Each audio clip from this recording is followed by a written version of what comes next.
Hi guys, ఎలా ఉన్నారు? Video నచ్చితే ఒక లైక్ చేయండి. జింబాబ్వే టాస్ గెలిచి బౌలింగ్ ఎంచుకుంది.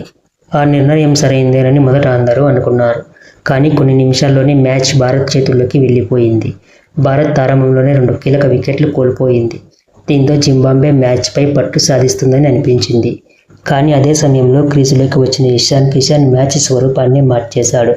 ప్రతి చెడు బంతిని బౌలరీకి ప్రతి అవకాశం సిక్సర్గా మలుస్తూ కేవలం 44 బంతుల్లో 21 పరుగులు చేశాడు. జింబాబ్వే బౌలర్లు ఒక ప్లాన్ కూడా అమలు చేయలేకపోయారు. ఇషాన్కు తోడుగా తిలక్ వర్మ చివరి ఓవర్లలో విధ్వంసం సృష్టించాడు. కేవలం 29 బంతుల్లో 60 నాటౌట్తో మైదానమంతా సిక్సర్ల వర్షం కురిపించాడు. కెప్టెన్ శ్రేయాస్ అయ్యర్ కూడా కీలక ఇన్నింగ్స్ ఆడడంతో భారత్ 20 ఓవర్లలో 219/5 అనే భారీ స్కోరు నమోదు చేసింది. 220 పరుగుల లక్ష్యంతో బరిలోకి దిగిన జింబాబ్వే ఆరంభంలో దూకుడుగా కనిపించింది. కానీ ఆ ఆశ ఎక్కువసేపు నిలవలేదు. యష్ ఠాకూర్ తొలిదెబ్బ కొట్టాడు. వెంటనే ప్రిన్స్ యాదవ్, రవి బిష్నాయ్ వరుసగా వికెట్లేసి మ్యాచ్ను పూర్తిగా భారత్ వైపు తిప్పేశారు. జింబాబ్వే కెప్టెన్ సికిందర్ రజా 0కే అవుట్ కావడం ఆ జట్టుకు పెద్ద ఎదురుదెబ్బగా మారింది. చివర్లో అభిషేక్ శర్మ 3 కీలక వికెట్లు తీసి ఇన్నింగ్స్కు ముగింపు పలికాడు. ఫలితం జింబాబ్వే 129 పరుగులకే ఆలౌట్.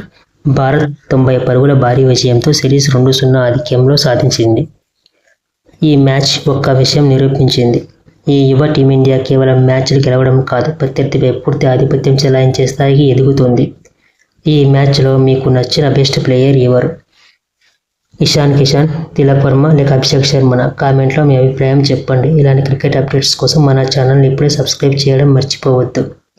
Thanks for watching. జై హింద్.